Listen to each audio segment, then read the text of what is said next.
This video is brought to you by Devolver Digital, who are now holding their Spring Steam sale until March 20th. Survive one of the most beloved bullet hell roguelikes in history with Enter the Gungeon, which is marked down to a criminal 90% off.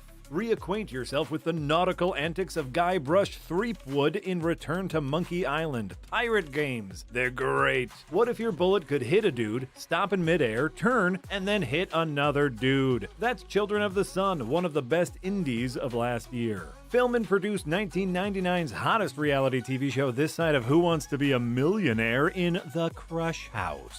Add a little kick to your soup and salads with a pepper grinder. Oh, I'm sorry. I mean live the life of a dirt dolphin in 2024's excellent adventure platformer, Pepper Grinder. And find inner peace with 9 of your friends in Karma Zoo, the delightful 10-player co-op platformer. Don't have that many friends? Don't worry. Neither do we. So what are you waiting for? Head on over to Devolver Digital's Steam page and dig into those sales like the good little dirt dolphins you are.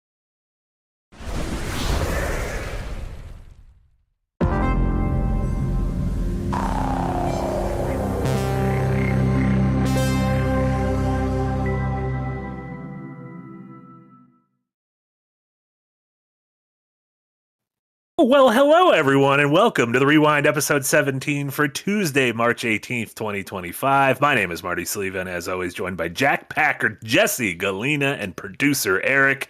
Darren is on holiday in Australia. Oh, lovely. That's a fun little place. Australia. Absolutely. Yeah, Sydney, Seems Melbourne, like Brisbane. Those are the cities I know. Welcome, everyone, to another episode of The Rewind. We got a great show for you today. We're talking about a couple big new sci-fi movies. Something's in the water. I think technically these are sci-fi movies, right? Well, Electric State, I'm not sure what it is. It's a thing.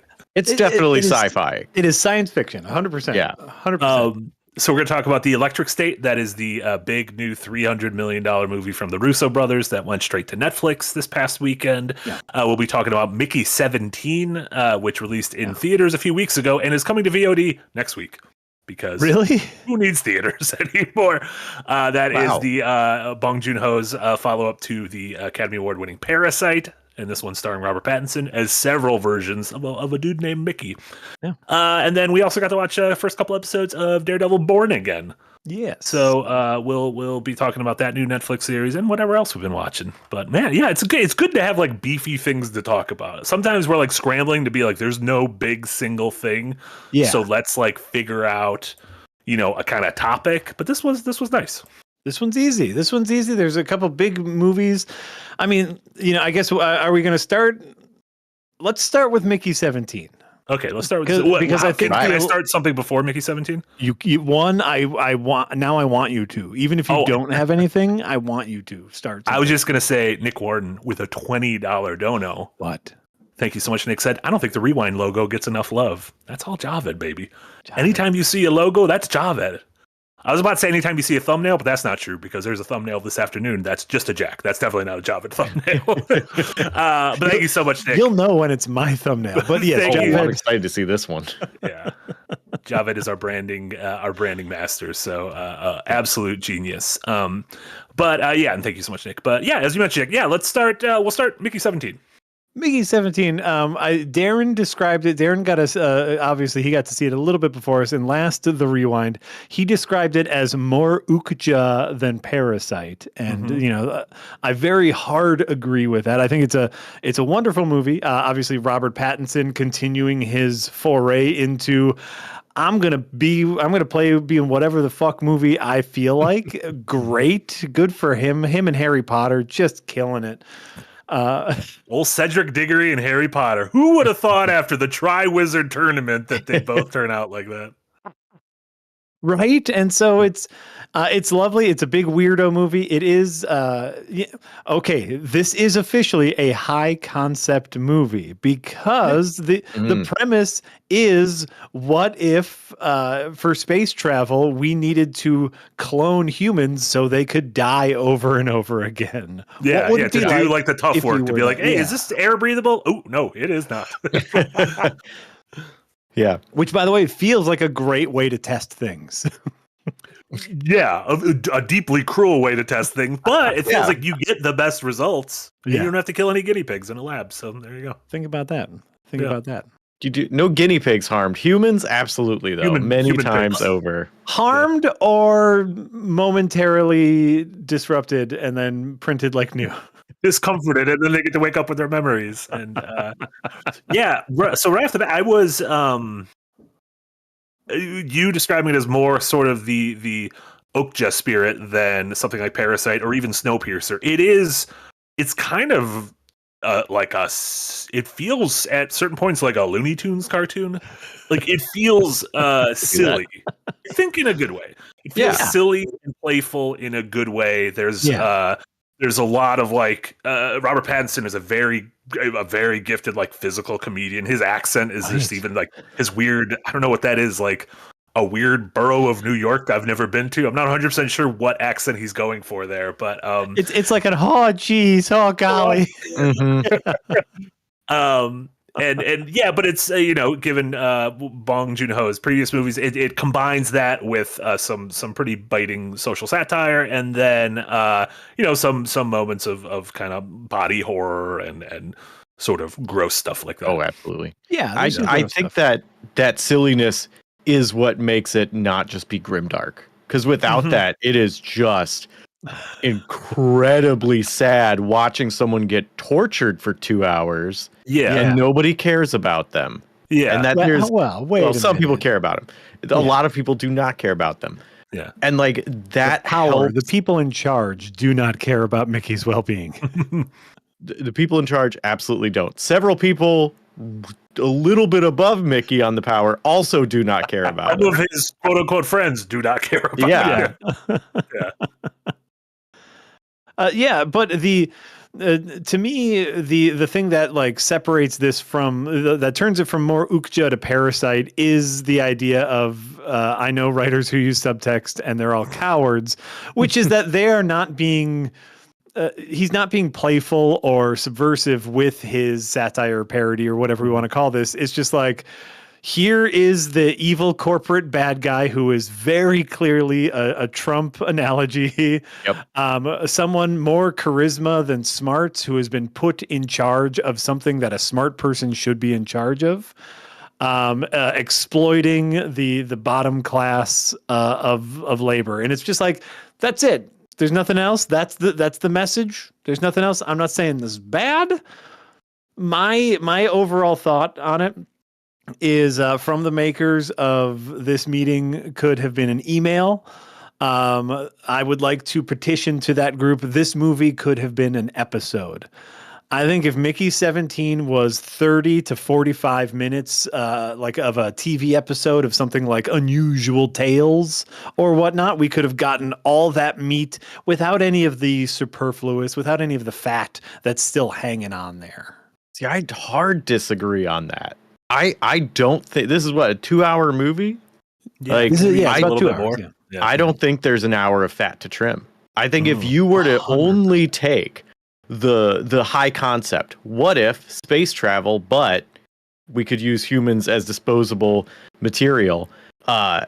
If it was just that, then sure, that could be. But I feel like everything else that's in the movie that holds that plot line together, that makes the characters interesting, that push it from that concept to where it ends, you cannot cut that much out. I feel like it is all necessary.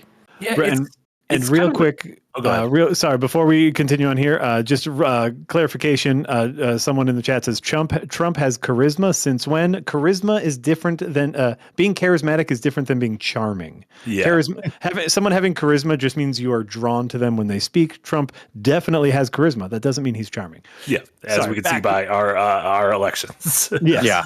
It is just about sort of the length and everything. It is an interesting movie because for the first I'm really bad at estimating things afterwards. Half an hour, it's a lot of VO world building, right? And it's sort of setting up what is this world, who is this character, how did he get here? And it starts with that in media res and then record scratch. I bet you're wondering why I'm about to get eaten by this monster. And then it goes back to set that up. And then the finale of the movie is also the coda is kind of has that VO and everything. And this is based on a book, so it almost felt like those things were pulled. Those things felt more literary compared to the middle chunk, which was just oh, here's the series of events that happened to this character. Yeah, I'm not sure. Yeah, I don't know. I'm not sure exactly what I would cut from it though. In my head, there was a hint at a little love triangle situation, not just between the Mickeys and their girlfriend, but also between that other girl. Like that whole thing could have been cut. The dinner sequence with Mark Ruffalo and his wife and the girl, that was superfluous. That could have been cut because that was information. That was in. I mean, and I guess here's the thing. These were all great. I enjoyed the movie overall. It's all good. It's all good acting. I'm just thinking of like, oh, if we remove this, and we only have the meat, it could turn into something that is good, into something that is great. If this was like the length of a Black Mirror episode or something. Exactly. Like an hour-long thing. In my mind, there is plenty to cut. You could clearly trim down a lot of a lot of the backstory of why Mickey and his friend are on the ship in the first place, why Mickey himself isn't expendable, is unnecessary. All we need to know is he's in a bad place financially and is looking to, move on to a better place. We don't need to know why he's in a bad place financially. That stuff is actually, if you think about it, unnecessary, superfluous. It doesn't really it does not affect Mickey's story. I do think the gangster thing, like the gangster that will chase us to the literal ends of the universe, did feel a little like there was payoff near the end, but I was like, I just had kind of forgotten about this plot. Yeah. Jesse, it doesn't affect why Mickey is. It doesn't affect Mickey's arc at all. Is I guess what I'm saying. And I guess if the only point of the movie was Mickey, then I would be like, okay, that's fair. But that's not the only point in the movie. And I feel like you need that backstory because that backstory informs all of the betrayals and the forgiveness of the friend. And that is a theme throughout the movie that works because of it. Sure. And I guess just in my opinion, it's an unnecessary theme. Like him and his friend, like his friend who's a giant jerk. And we never really get we never get a good moment in which he either stands up to his friend or his friend apologizes. His friend is the same character from the beginning to the end. Therefore, it's kind of pointless. Yeah, I was for as much as I loved Pattinson, I was a little left a little cold by Steven Yeun's performance as the buddy, who I usually love Steven Yeun. Like he was Glenn in The Walking Dead, and then he was great on Beef. He has small roles in I Think You Should Leave and stuff. And he just kind of felt like a jagoff pal who failed upwards and just every once in a while popped in to make Mickey's life just a smidge worse. At any given moment. And of course, like a lot of the reason why he's there is to kind of set up Mickey in general as being more docile, as like setting up a lot of that humor of Mickey just being a little ho-hum about the fact that he has to puke up his guts, his literal guts every other week. Yeah. Yeah. You seem like you were warmer on it, Jesse. Oh yeah. Again, like I feel like all of that character backstory, all of those interactions, even the length of the dinner scene, there's multiple things packed into there that harken back to themes that happened and also is informing you of things that will happen later that I think as a whole makes the entire thing better. It informs you of more. I do think it as its own thing is entertaining, and then it has a better payoff and gives a few Chekhov's guns, or not Chekhov's guns, the rule of three, where it's like, we got to remind you of this thing that we said at the beginning and we're going to bring up again. So like, here's a little tidbit. Chekhov's so you don't forget it, because that was an hour ago. And it will be another 30 minutes. I do. I did really like that scene. And it reminded me, honestly, a lot of this movie, the closest analog I think to it for me was Terry Gilliam's Brazil. If you remember, if you guys ever saw that one from the 80s, with Jonathan Pryce and Robert De Niro, and also sort of this dystopian take on like the working class being held under the oppressive thumb of a government and then needing to rise up, but then with these sci-fi takes and magical realism and everything. And that was the thing that reminded me the most of. I really liked Mark Ruffalo and Toni Collette in that dinner scene. It did feel like a lot of folks were in different movies in this movie. It felt like Robert Pattinson was like, I'm in my own fucking movie, and like, you can come along for the ride, or you could be in a different movie. And then, Mark Ruffalo was very much channeling his inner Trump, and then Stephen Yeun felt like it was kind of in this like covert ops kind of movie. But I don't know. Overall, like I was entertained throughout the entirety, and I do think this was Bong Joon-ho's blank check after Parasite. So he won the Oscar for Parasite in 2019, and he got a blank check to make whatever he wants. And he took $120 million and made this movie, and it bombed. And I love that. He took David Zaslav's money from Warner Brothers, and he fucking burned it on this movie. And Is this movie bombing? Yeah.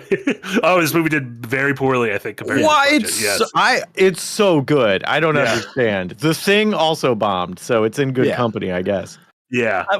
Well, hey now. Don't grieve. It's Omer. I love Mickey 17. I am also an absolute sucker for a movie that's like, or a story that is like, the way to win is through friendship and love.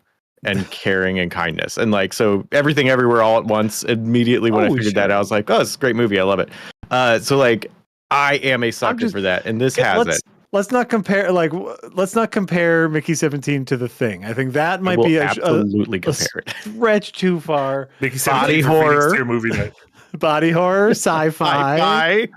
Sure, Aliens. Remember that scene where The Thing gives two guys hand jobs at the same time? That was great. My favorite part. That was in my cut of The Thing. That was implied with Wilford Brimley's performance. Absolutely. Just out here giving a lot of I'm ready to come out now, if you know what I'm saying. I'm ready to come out now, if you know what I'm saying. Huh? Wink, wink. I do think about I can't go. He looks like you're milking. You're straight up milking. We call that the Midwest prostate exam. Diabetes. I cannot compliment Robert Pattinson enough. Not only did he get several hand jobs, but Mickey 17 and Mickey 18 feel so different. So we play every version of Mickey is a little bit different. We focus mostly on these two different versions, which one is very sort of docile and meek and ready to roll over, and the other one is like, I'm gonna go fucking kill the president. Like, I'm just gonna go shoot him at dinner. Like they are very different, and I think having those two characters as a foil works great. And also just they're constantly interacting with each other, and at no point did I ever think they're using movie magic for this. I was just like, oh yeah, there's two versions of him talking to each other, which when we get to our next topic, I'm constantly thinking like, you are all talking to nothing. You're speaking to a tennis ball on a stick. Oh yeah. And I guess like I'm gonna temper how I'm talking about the movie, because overall I very much did enjoy it. Like I paid my money, I saw it in the theater, I had my bunch of crunch, I was ready to go, and I really did like the movie. My overall issue with it, and it could just be because I watch a million movies a week. This is the type of movie that seems to, I'm going to use the word formulaic with this movie, even though it does do things differently. But if you start watching Mickey 17, you know exactly how it's going to end if you've ever watched any movie ever. And so because of that, and I think I saw in the chat, it is 2 hours and 20 minutes long. You need two bunch of crunches for that. Even give me, I ran out of my bunch of crunch. Let me tell you what, even give me a 90-minute version of this, gold. This felt like a movie that was produced for Netflix, and they said, fuck it, let's go to the theater just for a little bit. Like, it had a little bit of that amble where they're like, people can pause it anywhere they want, but we can't because we're in a movie theater.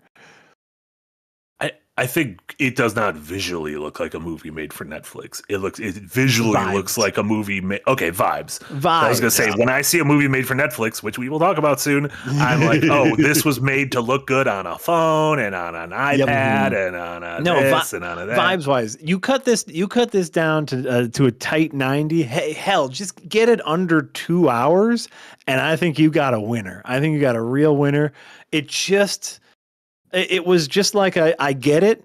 Please get to the point. Like, you never want your audience to be smarter than you, right? You never want your audience to be waiting for a thing. And if you are, you need to fill it with fluff. I love rom-coms because I know exactly how they're going to end, but it's got pretty people kissing in it, and I'm okay with that. So Also, we no get rom-com legally, they can't be over 2 hours. If they're over 2 hours, something went terribly wrong. if you saw a rom-com and it was 2 hours and 20 minutes, you would hate that movie. And I feel the same thing about Mickey 17. And I that was strong. I don't hate it. It's fine. It's all fine. I think that might be could that be partially expectations? Because I went into this not knowing it was Bong Joon-ho. I went into it knowing nothing. I just was like, oh, I need to watch it. So me and a friend went and saw it. And at the end, I saw it directed by, and I went, oh, if I knew that going in, I might have viewed it differently because of knowing the kind of movie he wants to tell. Here's my dirty little secret. I also haven't seen Parasite. Have you seen Snowpiercer? I saw Snowpiercer and I saw Okja. And to me, this was very similar to Snowpiercer and Okja, where you're just like, yep, I know what's happening here. That's a bad guy. Yeah, well, you should watch Parasite. It's really good. I know. It's on my first of all, it's on my list. It is. But I don't think you have to watch Parasite for the if you watch a Bong Joon-ho movie, you can be like, yeah, I think I know how this is going to go. And I don't necessarily find that a bad thing. Yeah, and there's just like shared iconography with Snowpiercer, like the food kind of looks like Snowpiercer, like the slop and everything. The idea that there's like kind of disposable bodies under the floorboards that are powering these things. And then the same thing as the Okja, like literally there's like the little pig monster that kind of looks like the aliens on this planet. There are aliens on this planet. I guess we haven't said, like at one point, like the Trump character kind of wants to go to war with the aliens to become like king of the planet, and the aliens are like, well, if you want to go to war, we'll fuck you up. But they look like kind of like the pig thing from Okja. That's true. And it's like, so yeah, to me, it's like, this is a fine movie. I think when it comes to streaming, apparently next week, because it bombed, you should watch it on streaming, and you will probably enjoy it because you can take a little bathroom break midway in between and get more Bunch of Crunch. Do you guys go to the bathroom during movies? No. Oh my God. The second I feel the slightest discomfort of like a bladder needing to go, I'm not holding it. What am I holding my own piss? You just want to sit around with a bunch of piss in your body? You pee before you go, but you pee before the movie starts, Marty. Yeah. I do pee before the movie starts, but I'm a big liquid drinker. I got a pot of coffee and I got a gallon of water before 4 p.m. every day. That's why any night stream I do, I'm at once an hour, I'm taking a break. Yeah. Nah, my thing is I eyeball it. And I'm like, this seems like a good time to leave. I'm not going to miss anything. And then if I ever see a movie a second time, it's like seeing a deleted scene. I saw The Force Awakens 3 times in theaters, and I peed during the same scene every time. So when it eventually came to Blu-ray, it felt like a deleted scene. The Kanji Club. I was very excited to see what those men were up to. There is a website that tells you that gives you spoiler-free hints on when to go to the bathroom for longer movies. Because I remember what was it, for Endgame? Endgame was terribly, terribly long. Yeah. And so I remember specifically the spoiler-free moment was Hulk eats lunch. As soon as you see like Hulk pick up a taco, you're like, I gotta. As soon as you see a Hulk eating lunch, that is the best time in Avengers Endgame to go to the bathroom, according to this one website. Incredible! I love that. Any final Mickey 17 thoughts? I think it seems like a soft recommend from Jack, and I think a hearty recommend. I think from myself and Jesse. I give it a thumb up. I do think like special care needs to be given to the director, and special consideration needs to be given to the actors, because all of the performances, though wildly varied, some are very kind of like down to earth, and some are incredibly scenery chewery. Thanks, Mark Ruffalo. God, I love Mark Ruffalo. He's great. I'm glad he's able to just stop being the Hulk. He's not eating lunch anymore, and he can just go back to being an actual actor. He's having sex with little Frankenstein ladies, and that's great. Remember when he was having sex with Frankenstein? That was beautiful, and being Space Trump, and it's like, and Toni Collette is just off the goddamn walls. It's beautiful. The acting is beautiful. The directing is beautiful. I wish it was a little shorter. Yes. Let me tell you, I appreciate how much she liked sauces because I'm also a big fan of sauces and like condiments and whatnot. Like, I don't know if I want them made out of the things she was making her sauces out of, but like as a sauce in general, connoisseur. Yeah. You want messy food is best food. Want those sauces. Exactly. Yeah, that's exactly what her sauces look like. That was Mickey 17. A couple of super chats came in before we move on. Speaking of Hulk, to the next Russo brother movie. True Mando with a $2 dono. This is for Jack. What's the longest movie you love, and why? Well, we just talked about a very long movie you really enjoyed at Oscar season. Brutal. You're one of the Brutal boys. Oh, I'm a big brutalist believer. Yeah. The whole bees. Now, does that count because it has a built-in intermission? Sure. Well, the super chat came in before intermission talk, so I don't think I think it was mostly you saying the movie Mickey 17 need to be shorter, and I think that was sort of being like, does every movie need to be shorter? So, like, The Brutalist, I think is brilliant and wonderful, but it has a baked-in intermission, which means you can get up and refill your bunch of crunch and go to the bathroom. But incredibly long movie and incredibly brilliant. Before that, I would say Oppenheimer. That was good. It was super long, incredibly good movie, incredibly well told, phenomenal. Before that, do you like the Lord of the Rings movies? Oh yeah, any of the Lord of the Rings extended editions. I don't know if those count though, because those are DVD exclusives. Sure, but even like Return of the King theatrical was still a beef. Oh yeah, that was a beef. 3-something. Did you like Endgame? That was a long one. Yeah, I liked Endgame. That was a long one. I did go to the bathroom when the Hulk had lunch. And then I believe in Doo-Doo Man with a $2 dono. Thank you so much, Doo-Doo Man. Doo-Doo Man. I'm trying to read this correctly. It seems like Mickey 17 to Dr. Robotnik to Robert De Niro next week. Mickey 17 is less than Dr. Robotnik, is less than De Niro next week. Yeah, I'm trying to understand exactly what that means. If you had to rank Mickey 17, the villain Dr. Robotnik, and the human Robert De Niro. Wait a minute. I don't think that's what that says. I believe in Doo-Doo Man. This super chat might be insanity. You might have fallen on your keyboard. You know what, Doo-Doo Man? I believe in you, so it's fine. I personally believe in you, and I think you're fine. And if I'm ranking them, it goes De Niro, Robotnik, 17. Oh, there you go. And I think that's how they ranked it as well. So there you go. See, I'd say Mickey 17, Robotnik, De Niro. Wow. Yeah. Wait a minute. You're putting the movie Mickey Bobby 17 D. above the entire filmography of Robert De Niro? Well, it's less the filmography and more the man, right? Yeah, more the man. You mean the man who has championed independent cinema in New York for almost his entire career? The man who has like made young filmmakers get their shot at the big time with the Tribeca Film Festival? The titular parent of Meet the Parents? That is pretty cool, but it didn't entertain me for 2 hours on Saturday. So I mean, our current hierarchy. Get the fuck out of here. Think about that. Jack's problem was that he wasn't thinking about that. There he is. Look at that crunchy old man. All right. Our second big movie of the week, The Electric State. Speaking of Avengers Endgame, this is the latest from the Russo brothers, who did direct, and most notably, I mean, I guess they started their career with TV stuff, with episodes of Arrested Development and Community. Did a couple movies. They did like You, Me, and Dupree, which is a weird one. And then sort of became the big directors in the MCU with Winter Soldier, Civil War, and the Infinity War / Endgame. They will be back for Doomsday and Secret Wars. But in the meantime, they've taken a break and they've made a bunch of really bad movies. And this might be the worst of them. I deeply, deeply disliked this movie because it came from a source material that I think is so fucking gorgeous.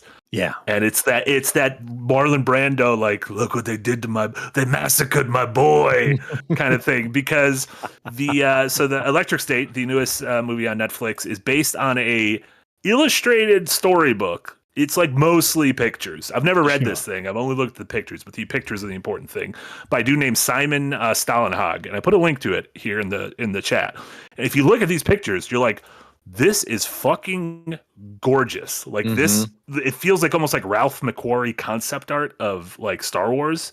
Like when you look at the original Star Wars concept art, and it's like, if this is what the movie would have looked like, or sort of the tone, and it's like sad and it's lonely and it's kind of scary, like this would have been incredible.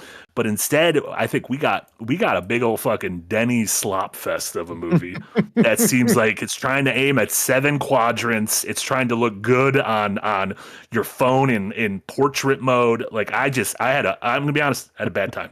Did not have a good time at this movie. Oh yeah. Yeah, I'm with you.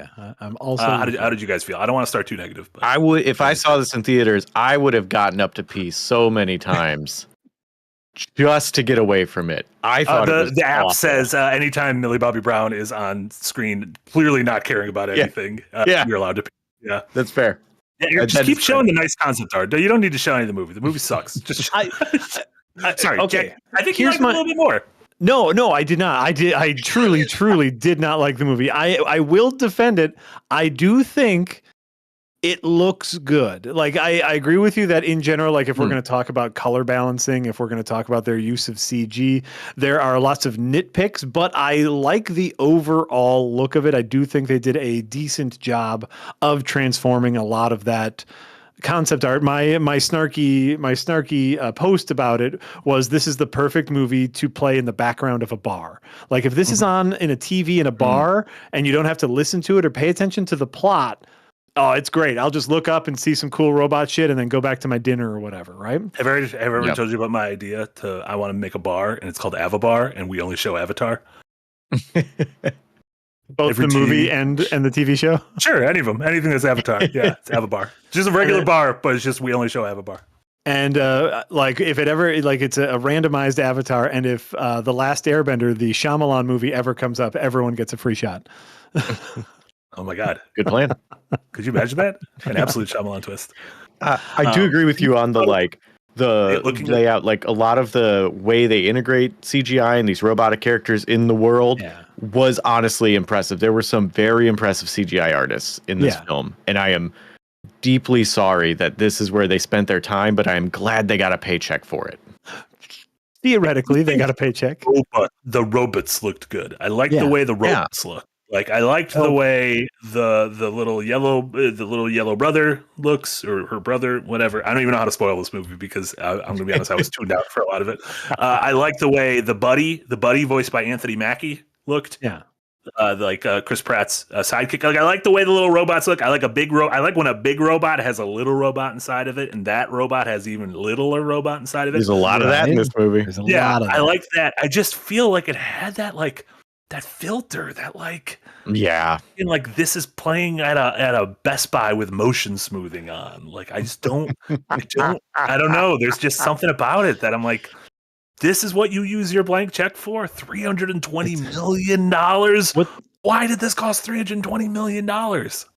What's amazing to me is it's the neat academic way we can look at the Electric State is like the role of a director, and the Russo brothers specifically, because we know other work that they did.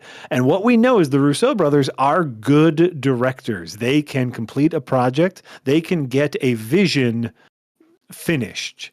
That is a good director. Now, all subjective nature aside, a good director can, look at a script, have a vision, complete that vision. As much as I don't care for Zack Snyder, he is a good director. He gets his vision of a film made, right?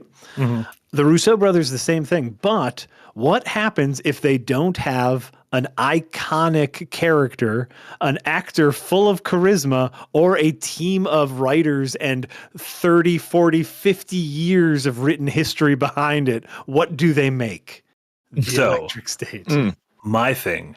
Yeah. This is going to be a weird, semantic thing. All right. I don't think they're good directors. I love their work on Arrested Development. I love their work on Community. I love all 4 of their MCU movies. Okay. I think they're good caretakers.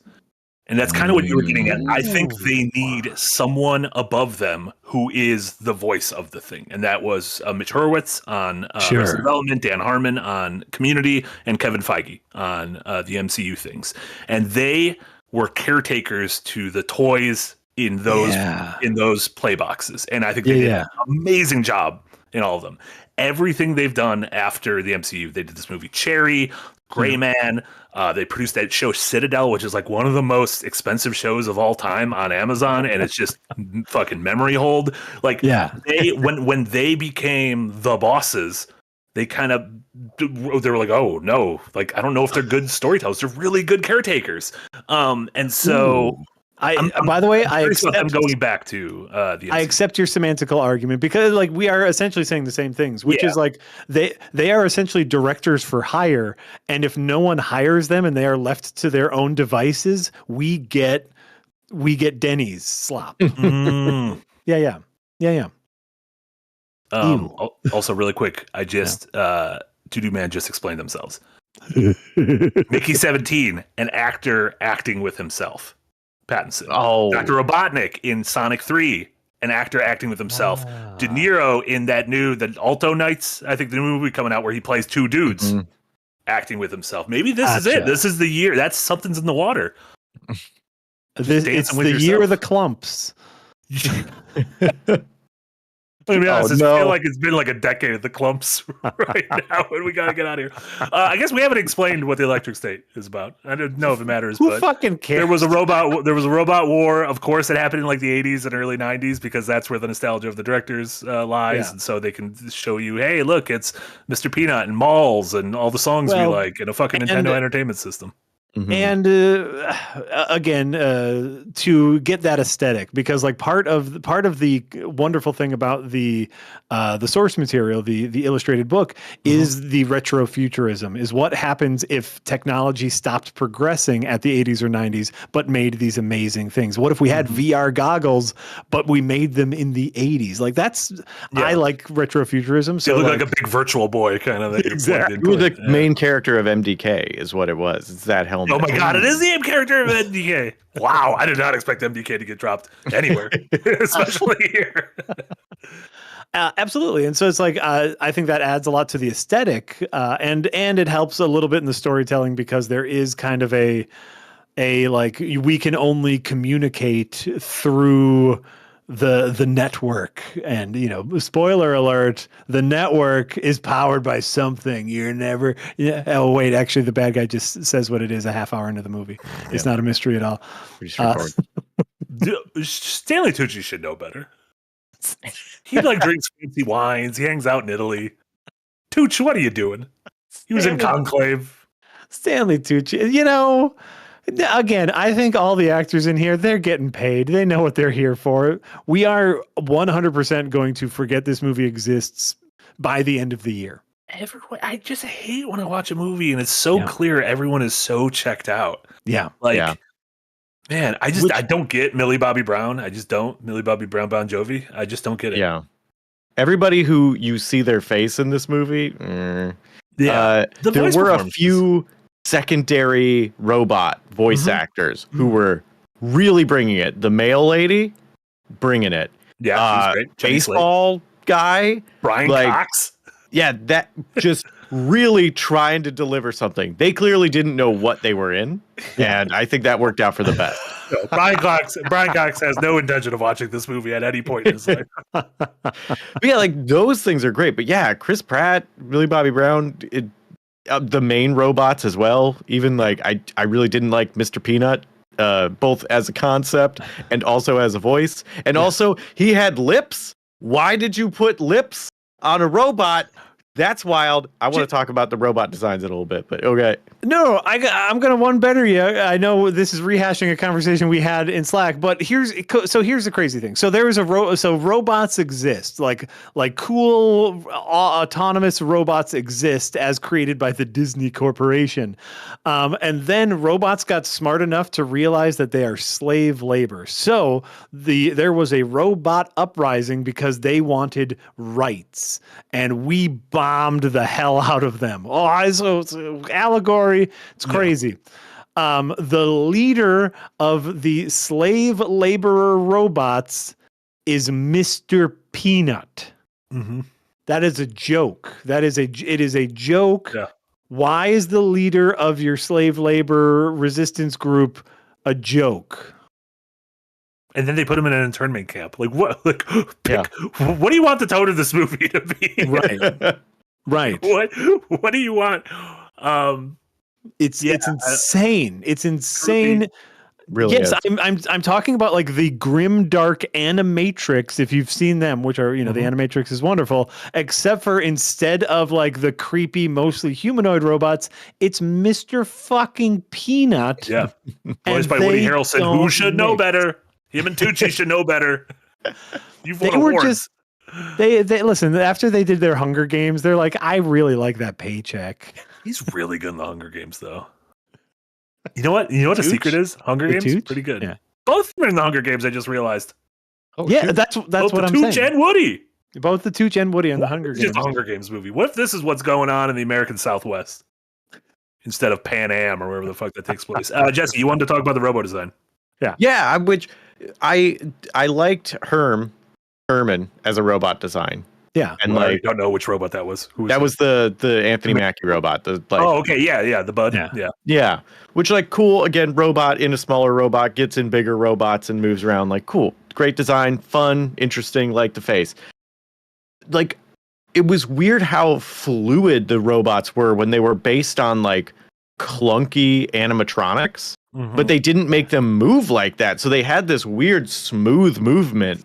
It's like, and like very detailed facial animation that wasn't like detailed enough to be like, yeah, we're really trying to mimic humanity. But again, Mr. Lips on Mr. Lips, Mr. Pete Lips on Mr. Peanut. Lips. Yum, yum, yum. Ah, Mr. Lips. Yum. That was Mr. Peanut, yeah. Where like they would do a cool thing, like he has eyebrows that move independently and they're on a little track on his head. Yeah. So he can emote with them. And it makes sense in the world for a robot. And then he has these weird fleshy lips. And like multiple robot have things like that. And they do not move anything like you'd expect them to. Yeah. And then so that doesn't help differentiate them from the newer robots that you could understand would move smoother. So it all just kind of in scenes where they're all doing a thing and it's just kind of a cloud of robots moving, it all just sort of mushes. Yeah. And that was like you mean like the drones or whatever that like humans. Yeah, that humans are piloting. Yeah. That's actually a good point because like the robots look good in terms of like if you were watching like a GDC presentation, they're like, look at Unreal Engine 7 and look at this robot, and they T-pose a robot and it zooms in and you're like, look at the lips on this peanut. You'd be like, wow, those are really realistic lips. And then it starts moving. You're like, well, doesn't seem like it has any weight. Like it's just kind of there and just kind of scooting along. Again, the Russos without the storytelling machine behind them. Yeah. And being unable to make these like high level decisions that a director needs to make to get your vision out there. We get a lot of gray, a lot of slop, a lot of like, whose even story is this? It shifts wildly between Millie Bobby Brown's story and Chris Pratt's story, and like Chris Pratt and his robot friend have amazing chemistry. I would love it if the story revolved around them. And Millie Bobby Brown just happened upon them. Yeah. But we also get we get some incredibly, utterly baffling design by committee decisions. So the story revolves around Millie Bobby Brown's family is killed. Her parents and her younger brother are killed, and she is now orphaned in the foster care program when a robot comes to visit her, claiming to be her long dead brother. Dun, dun, dun. Amazing, right? So now, and also keep in mind, robots are illegal. Like if she's seen him with a robot, she is in trouble, I guess, though it's never really fully fleshed out. So now let's just take a moment and talk about like interesting characterization. So her family, her parents and her brother were killed. Now we know that there was a robot war. wouldn't it be interesting if her parents and brother died as a result of the robot war, and so that Millie Bobby Brown had some sort of like personal apprehension to work with robots, but With then a was bias, forced to work with one? Wouldn't that be interesting? Yes, it would. That's why the movie did not do it, you see. Her parents and brother were killed because their car ran into a deer. Which Was a to robot the movie's deer? Nope, credit, it's a regular. to the movie's credit, does show deer as the enemy, and I approve of that.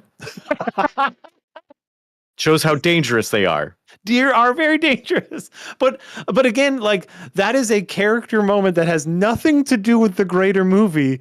Why was that part of the script? Why did that get approved in the script process? You purposefully made something less interesting. Yeah.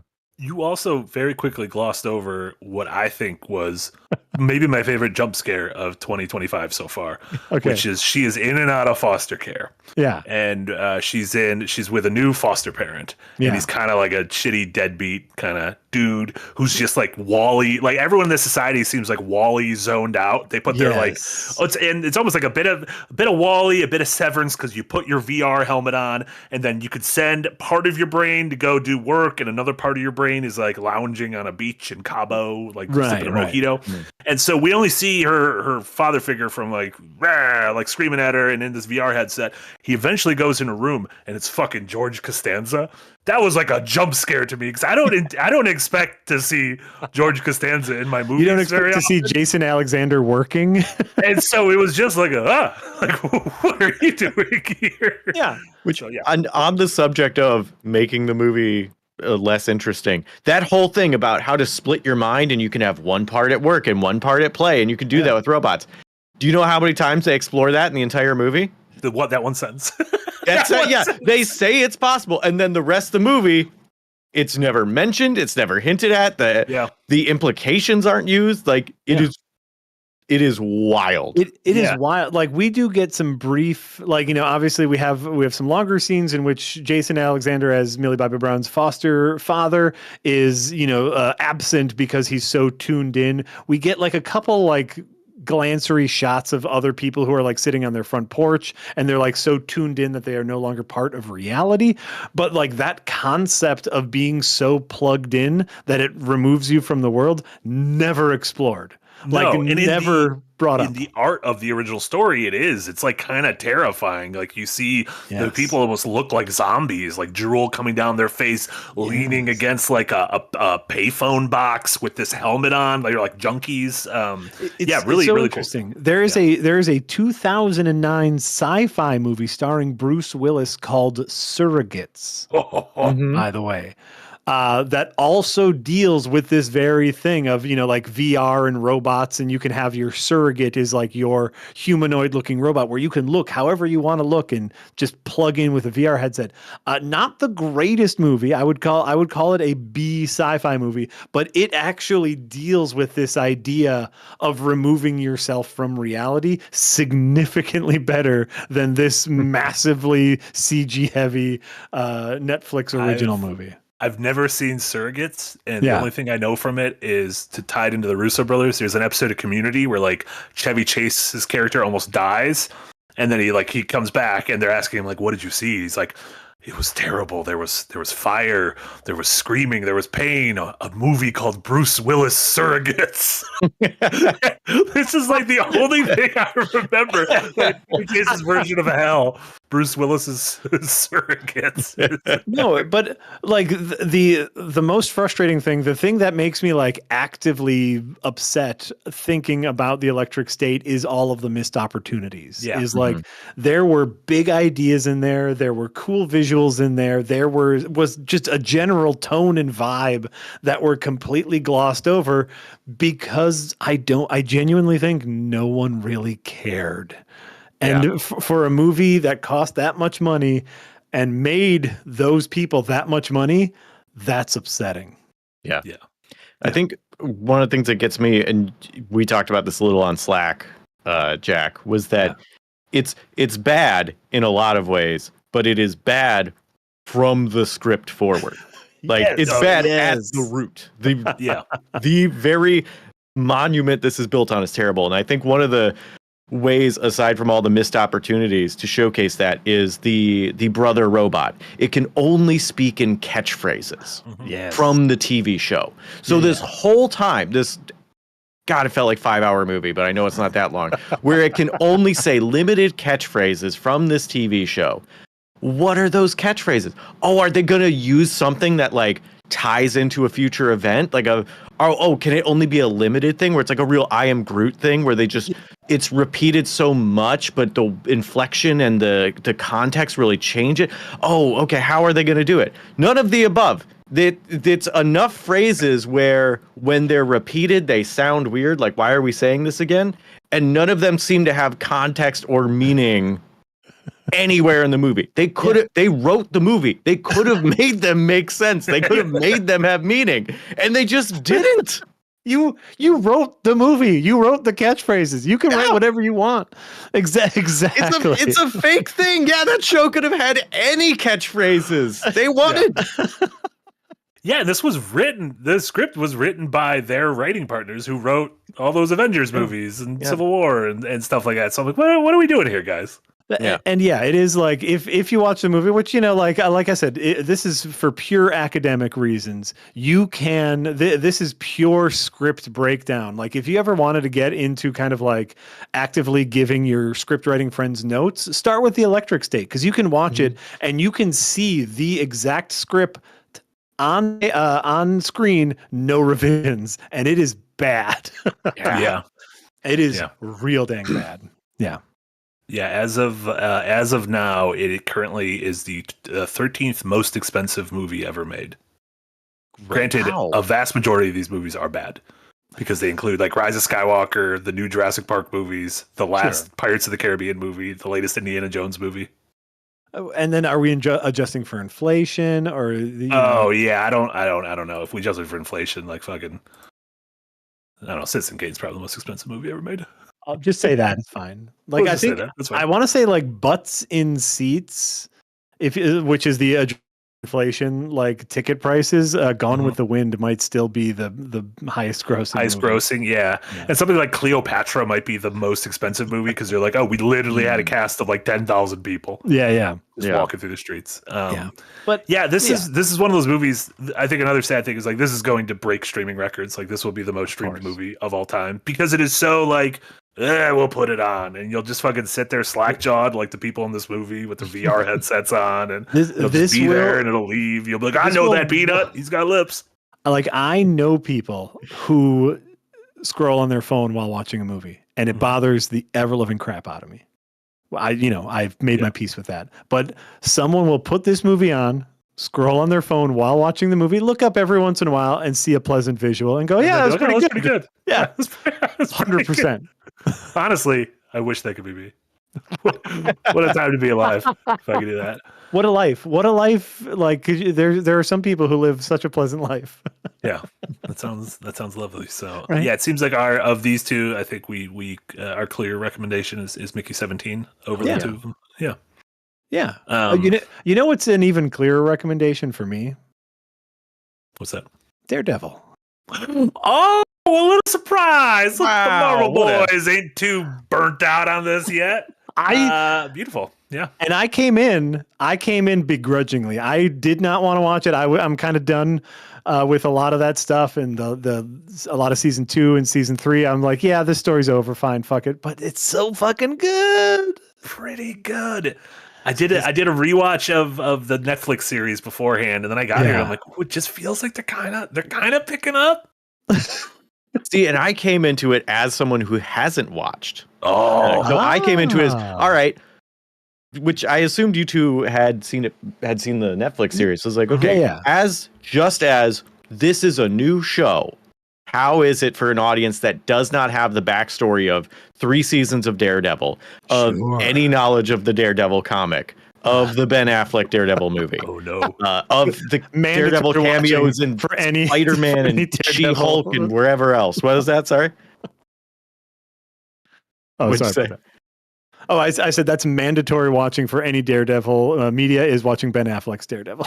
And then you have to watch Jennifer Garner's Elektra as a double feature. So like I didn't watch any of those. Yeah. And watching this, I feel like I had a very different experience because I was comprehensible. There were parts of it that were comprehensible in the sense of, oh, I know media. I know this is framed as a callback. Sure. Who is this person, though? And Sure. a large chunk of the first episode is that. They are clearly trying to wrap up stuff from the Netflix series where it's like, oh, but where has these characters been? Oh, we need to know that this person is no longer here and this person moved in order for us to move on. But I don't care who those people are. Yeah, I need to know. There's a very big inciting incident at the start of the first episode that propels the story forward that would not be very impactful had you not seen the series, because something happens to someone and you're like, I don't know who that is. Yeah. Whereas if you watch those other seasons, you're like, oh. Yeah. As someone who doesn't know, that's just a thing happened and they did not tell me why I should care. Well, hey now, I'm gonna try to be objective. You know, at very least, that is a friend. I know that is a friend. I know that is a business partner. Sure. And they did a pretty good job of being like, hey, we've been friends for a long time because we're talking about old stuff that used to be in Hell's Kitchen. Jeez, I love you, Foggy. Ha-cha-cha. Yeah, they did a great job telling, not showing. I will agree with you on that. They sure did tell me that we've been friends for a long time. Is that they've been friends for a long time. Yeah, but that doesn't make me care. Fair. Like, fair. I mean, they did 3 seasons of showing though, so that's right. Yeah, that's what makes that's what. But technically, this is a new series. This is on a new network under a new regime. This has a new name. This isn't called Daredevil season 4. This is called Daredevil Born Again season. You can 1. either watch Daredevil season 1, 2, and 3, or an entirely separate show called Daredevil Born Again. Yeah, which is problematic. I can be with you there. So I'm curious what you all think, because I think the first episode is a complete wash. I think the only redeeming thing in it, and pretty much the only thing that, aside from establishing the new law firm, that establishes the themes of the show and was interesting, is the scene of them in the diner talking, Kingpin and Matt Murdock talking in the diner. I like everything a couple else. Of dudes who don't like each other talking over a meal. Yeah, that was a good scene. Yeah. Also, it established some themes that transferred to episode 2 that were probably my favorite part of the show. That I think just conceptually is one of the most interesting things. Yeah. And that was cool. They played off each other well. That was interesting. And I felt like the rest of it, didn't matter. People moved on. Stuff happened. None of it mattered. It felt like only matters if you want resolution for a thing that happened 10 years ago. This is an interesting way to come into the show, because while it is technically a different show, it is also season 4 of a show, and it is also coming out of the Defenders and Jessica Jones and probably a little bit of his She-Hulk cameo. The She-Hulk, Hawkeye, which brought Wilson Fisk back in, slimmed down a little bit. There's a lot of goop in there, and so it's like it's one of those it's one of those interesting things where a famous Stan Lee quote was, treat every comic book as if it's someone's first comic book. Where you need to write episode or you need to write issue 120 of Uncanny X-Men as if that is the first comic book someone will pick up. Obviously, you can't account for everything, but theoretically, every comic book should be a self-contained story. I think, and it's very hard for me to zoom out from this because I have seen everything. Including the Ben Affleck Daredevil movie several times.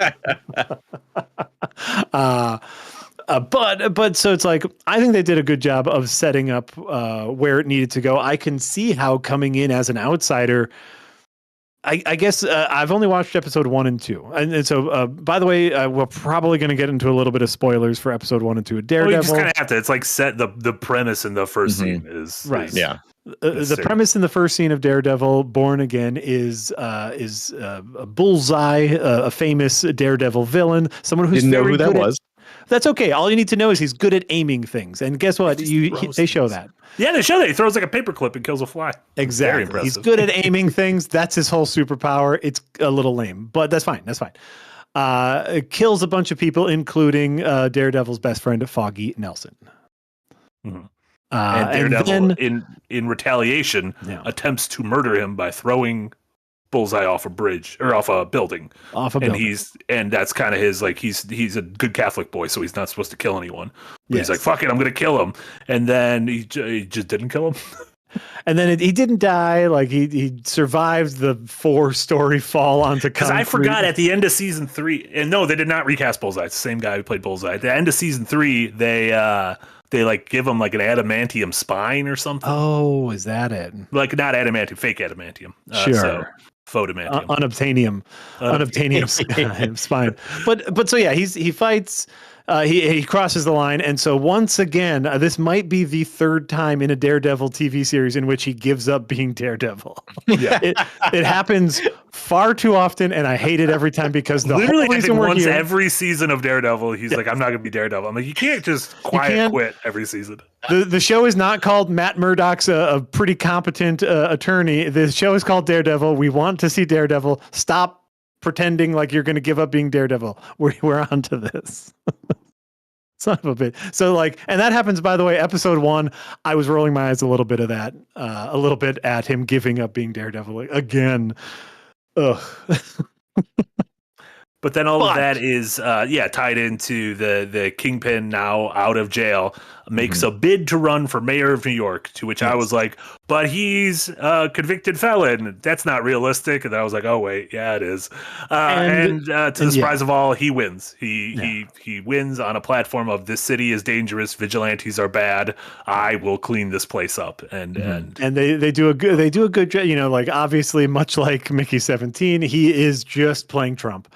They even have hats. They even have special hats for him. And, they man on the street interviews where they're like, politicians are basically criminals. So this is okay. He's going to shake things up. Ha cha cha. This is every character ever. This is every character. That's New York in a nutshell, I'm pretty sure. And we're in New York. Ha cha cha cha. Oh, a nice piping hot slice of Sabaros.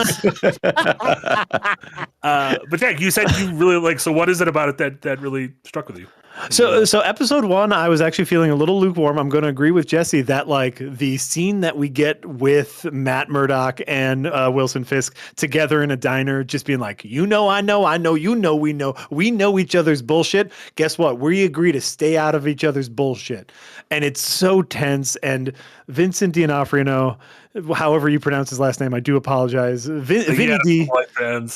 Vinny D. Call him Vinny D. Beautiful. Is so phenomenal as Kingpin. I think I talked about this when Daredevil first came out.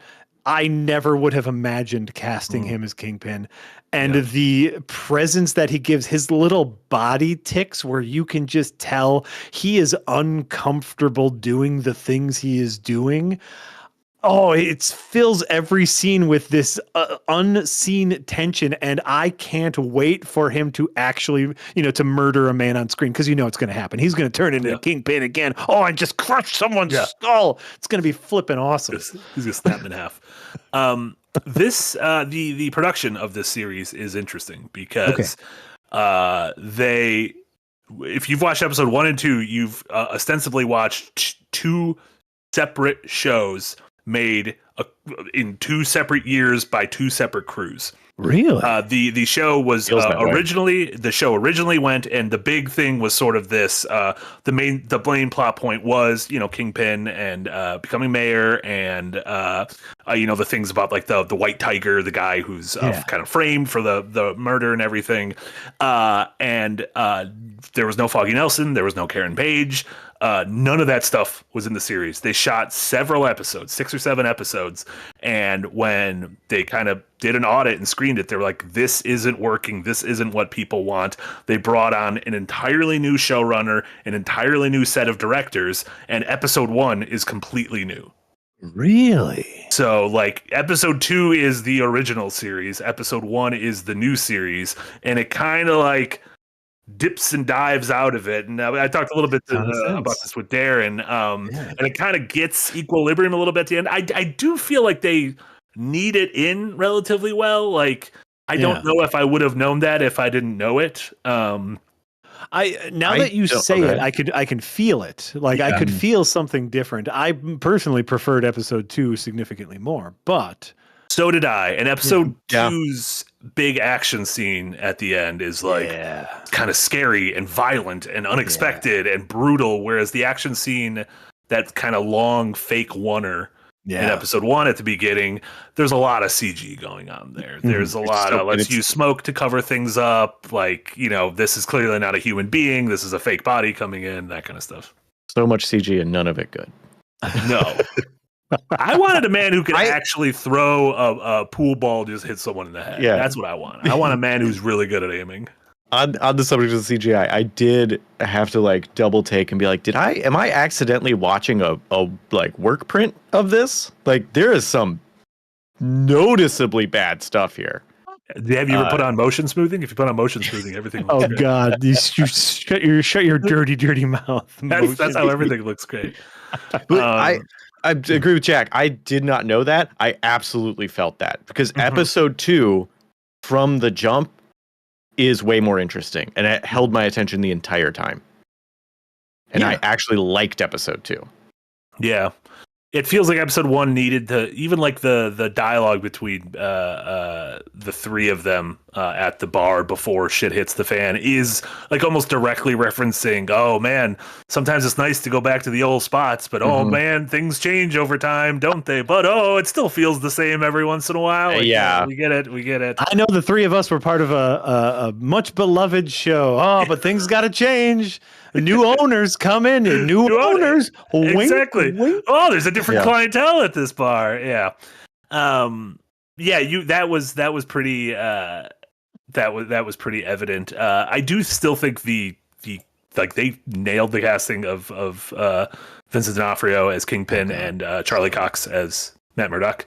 Like, I think he's great. I also I continue to think he's blind. Whenever I see him and he's not blind in like real life, I'm like, what's going on? And he's British. The man is British, and to hear him talk in his real accent is frankly upsetting. It's impossible. Yeah, I think it's absolutely impossible. Like the same with Chadwick Boseman. If you ever heard him talk not as T'Challa, you're like, that's not you. I'm sorry. That's not you. You gotta change it. One of us have to change, and I don't know if it could be me. Yeah. Jesse, judging by your reception to these 2 episodes, I assume you're not going to stick with it. Okay. If I get to come back on, I'll keep watching it. But the spoiler, I've also seen episode 3, and wow, does it just drop off again? Like 2 shocked me with how much I enjoyed it, and I was blown away by how quickly 3 was like, hey, all that work we did? Just don't worry about it. Just watch all the even episodes. That might be what I have to do. Skip the odd ones. Can we get, once they're all done, maybe we can get a fan cut of only the originally intended content and not the reshoots? That would be interesting. Yeah. And it might wind up being similar to like, and I'm sure immediately on saying this, people will clench and recoil, being like Netflix's Cowboy Bebop, where it's like, that is a good 5-episode sci-fi show somewhere in there. Unfortunately, it is 10 episodes long.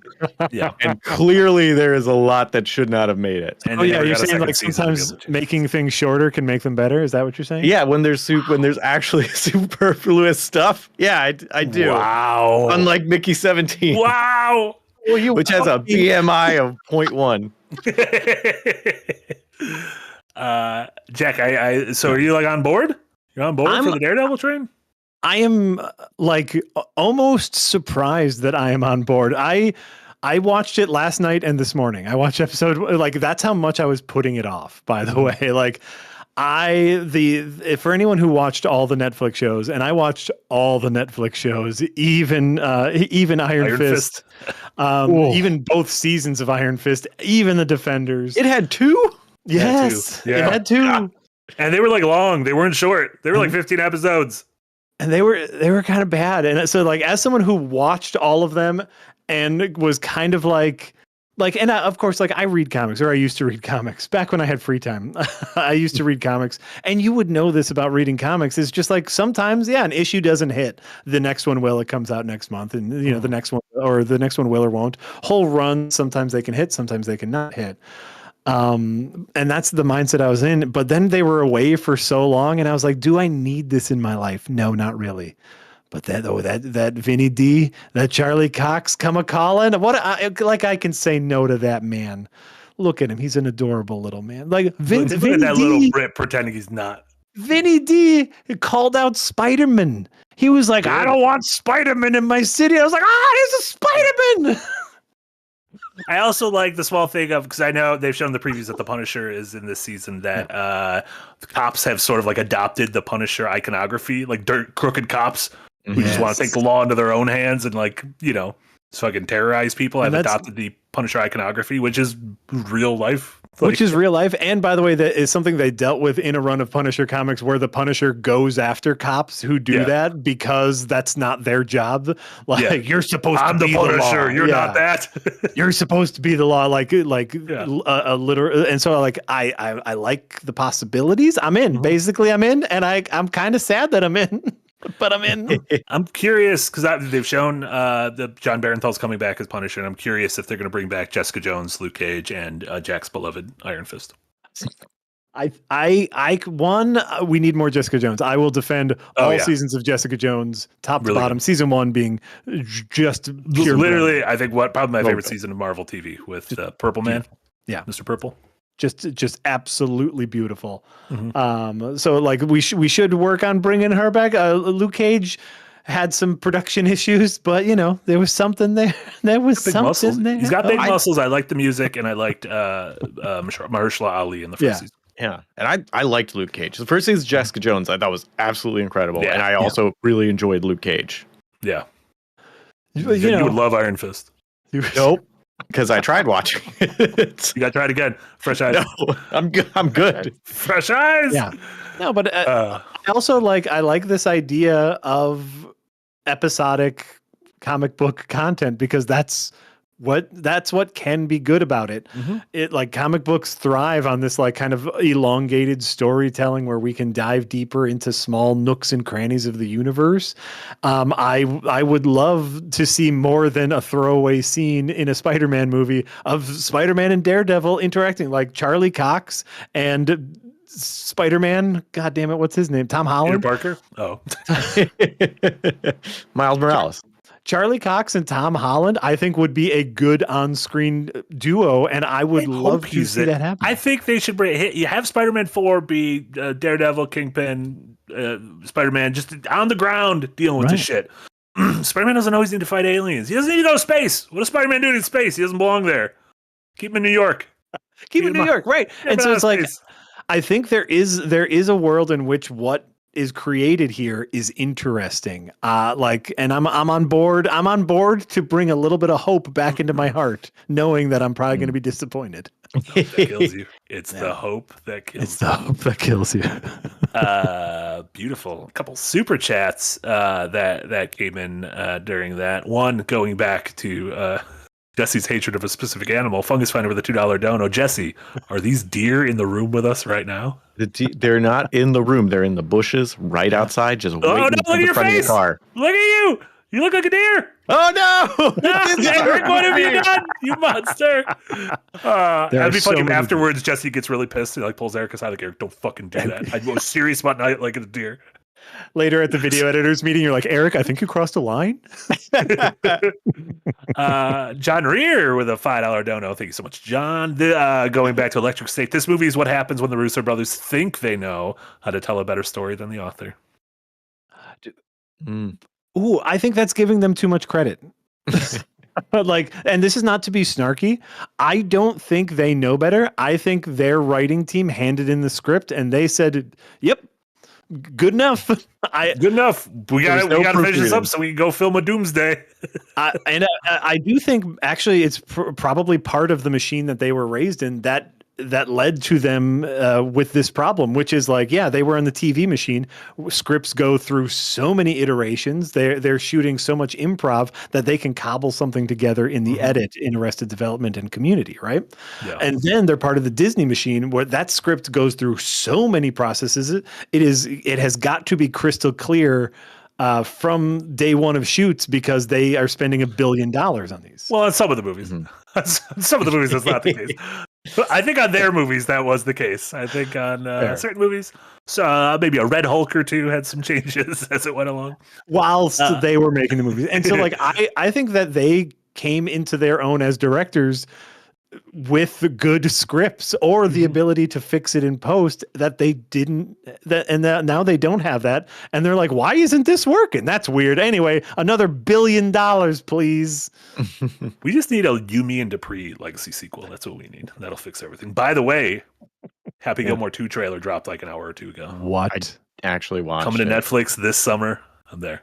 Is it good, Adam Sandler? I mean, I don't It know. could It be. just looks like more Happy Gilmore. Do you He hasn't like played golf in a while, but he's back. He's back, baby. I like Happy Gilmore. I love Happy Gilmore. I'll stand for Happy Gilmore. Yeah.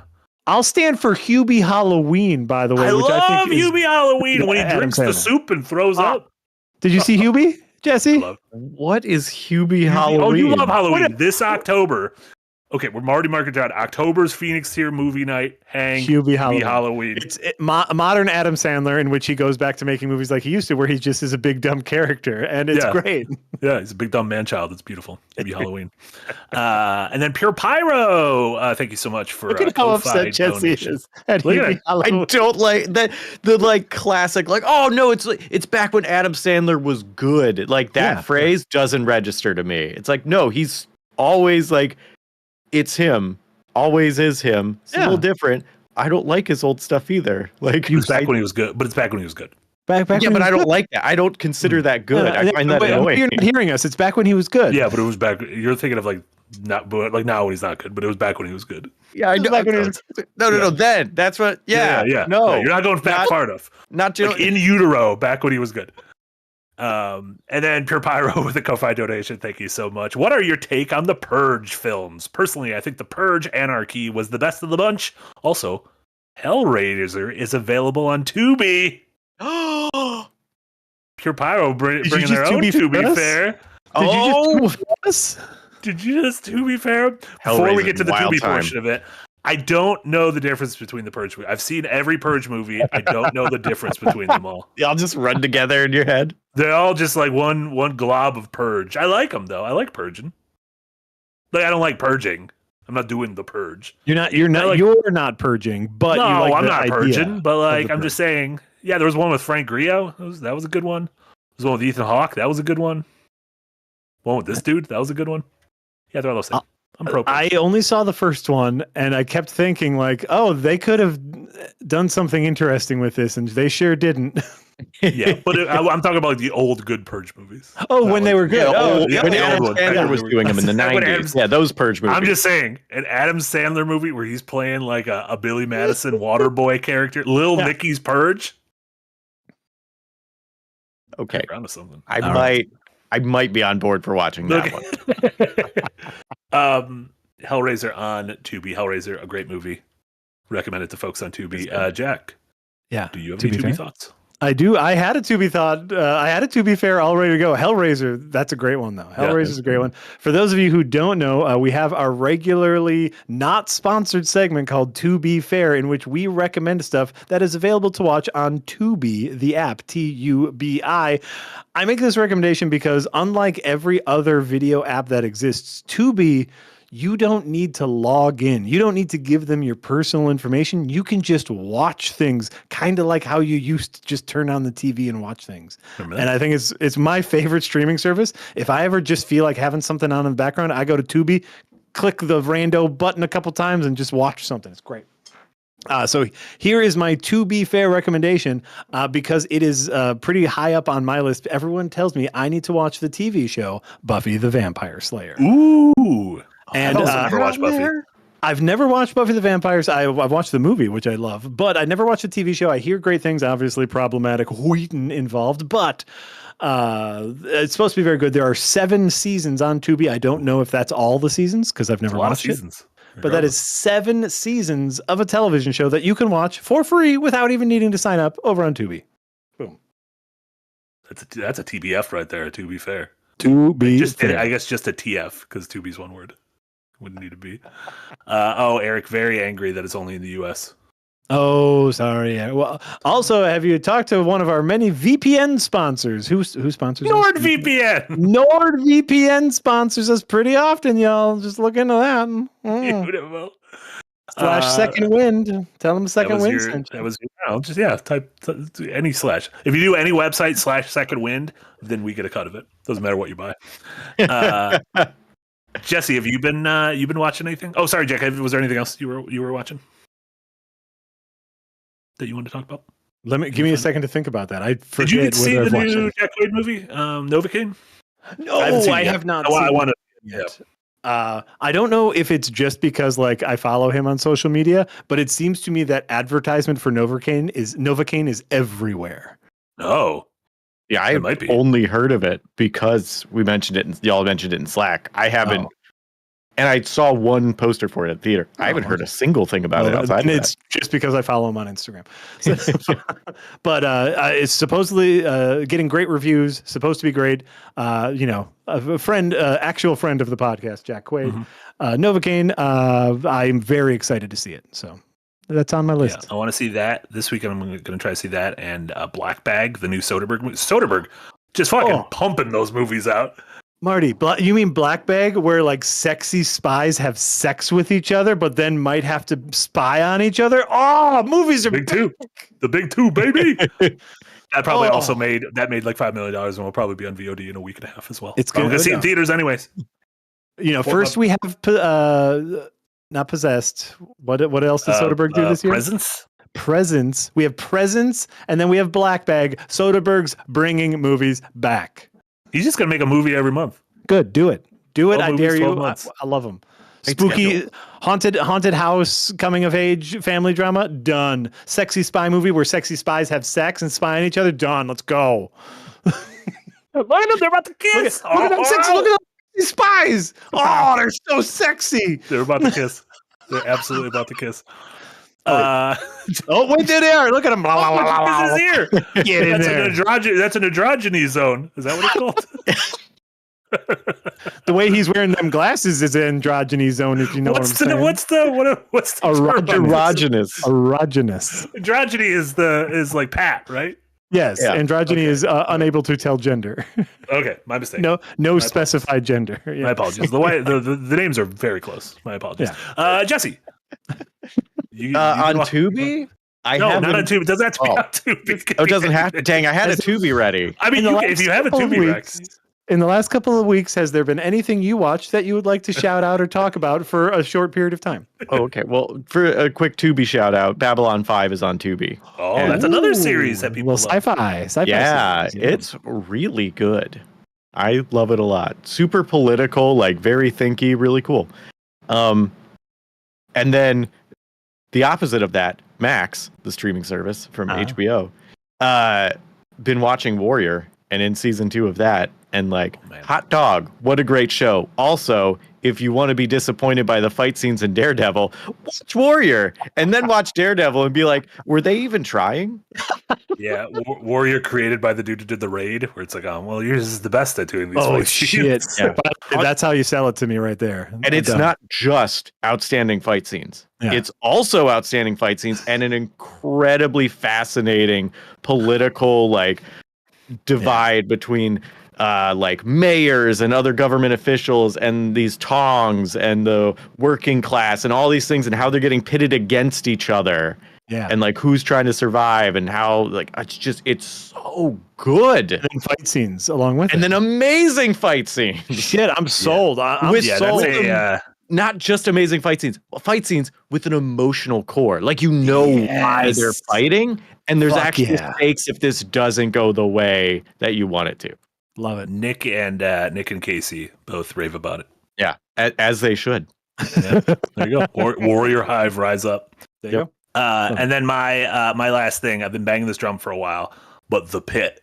on HBO Max. Holy shit. Like, I know everyone's talking about Severance, and there's a Severance finale coming up, and I'm very excited to see what fucking Cold Storage is, Cold Harbor, whatever that shit is. I'm excited. All I care about is the Pit. We're getting close to the end of this shift. There's 3 episodes after that. Are they going to get overtime? What's happening? There's this like sense of dread going down because the Pit, I've explained before, is pretty much a spiritual successor to ER, but it's almost in real time over the course of like a 15-hour shift. At a hospital in Pittsburgh. Like every episode is an hour. Like, yeah. So it's not like there's not like a ticking clock, but it is like every episode is called 12 p.m. to 1 p.m., 1 p.m. to 2 p.m., 2 p.m. to 3 p.m. Beautiful. Noah Wiley back as the resident in charge, just fucking throwing heaters. 2 weeks ago, there was an end to an episode that I was like left slack-jawed. There is so much drama. This is the worst day at work. Anytime we're having a bad day at work, watch The Pit. You're like, their day at work is way, way, way worse than ours. Genuinely, I think this is the greatest medical TV show ever created. I want to watch this now. Thanks. Okay, it's phenomenal. Absolutely phenomenal. So there you go, some recos for you. And before we close out, Double Finger with a €5. No, thank you so much, Double Finger. I've got a script for most second wind pods. Jack, what I'm going to say is, Marty, counterpoint, what are we doing? Think about it. And yachts, well, quite. Yeah, I am not eloquent. This is the thing. I am an editor. I'm a video editor, and I know how to phrase things in such a way where I can edit out my "I'm going to think about it" phrases in editing, so I seem smarter than I am in editing. And so, like, what I'm going to say is literally I'm saying that subconsciously while I'm thinking of the actual words. Mm-hmm. It's instead of saying Yeah. That's why I just roll back. Yeah, I roll back on a couple catchphrases. Get you a catchphrase that you can lean on. I'll get you any machi. That wasn't even me. I didn't say that. Where did that come from? What? It had a little like Marty. Where did Hachi Machi appear? And I didn't say that. Oh, I got a little pop-up that said adjust soundboard volume. Eric, are you goofing? Eric is fucking goofing. I know what Eric's trying to do? Eric's trying to get me to lie, but I can't lie because we're going to get this fucker done before 2 p.m. Central. Jesse, thank you so much for joining us. What do you got going on? What should folks check out in your neck of the woods? In my neck of the woods. So Rexicon Jesse on Blue Sky, if you want to check out the things that I post for whatever. Adventures Nigh came out on Saturday, a new episode, so you should watch that. And I did a review of Centum for Bite Sized. Yeah. So if you want a real short review. Little game. You definitely you played it? A review. I've only seen it played. Oh my God. Go watch that review, y'all. If you want a game that's like outside that dang old box. Yeah. I was in the mood for that and it delivered. Spoilers on the review. Not flawless, but hey, check the review and you can hear what I say about it. Hell yeah. Absolutely. And then RPG Help Desk, right? Oh yeah, Thursday, RPG Help Desk. And Kendo from Cobalt Press will be there, and we're talking about horror. And I'm very excited because we both love horror in our RPGs. Hell yeah. Yeah, remember that's our Twitch only stream. So sign up to our Twitch, and that's at 3:30 Central, 4:30 Eastern on Thursdays.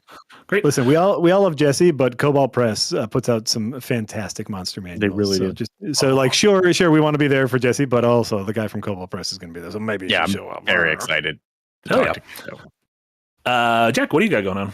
I will be back live in approximately 1 hour with good friend Jenna Stieber. We're going to be monster hunting in about an hour. Nick is out of town at GDC, and so I'm taking over his slot, and we're actually going to hunt monsters together and talk about random bullshit. So I will be back for that 3 to 5 slot Central Time in about an hour. I'm going to refill my coffee and play some Monster Hunter. It's going to be great. There you go. About an hour, about a boy. Speaking of Nick, he put up a lovely impressions. He's put quite a bit of time into Assassin's Creed Shadows and put up a little video essay that our own Eric edited. So that went up about an hour or two ago. You could check that out. And then speaking of Assassin's Creed, I'll be joining Jack and Jess for their normal Thursday slot at 12 Central instead of Lords of the Fallen taking a week off because it's Assassin's Creed launch day. Yeah. And I've been playing Assassin's Creed Shadows as well. So on Thursday, 12 p.m. Central. We'll be jamming through more of that. And then, the rest of the regular streams this week. Yasi tries tomorrow. Case and I'll be back. I think we're doing Metroid Fusion tomorrow evening. That's a short that's a little great Metroid one. game. And we want to do that because I'm still holding out hope that April 2nd, when the Switch 2 is announced, they will announce the ports of Metroid Prime 2 and 3 so that Casey doesn't have to dig out his Wii U and he can play it on Switch. And if that doesn't happen on April 2nd, then we will just dig out the Wii U and figure that out. Thank you all so much. Thank you so much, Eric. Thank you so much, Jesse. Thank you so much, Jack. This was The Rewind, episode number 17. Everyone have a wonderful rest of your afternoons, and we'll see you all in an hour from Monster Hunter. Bye. Bye.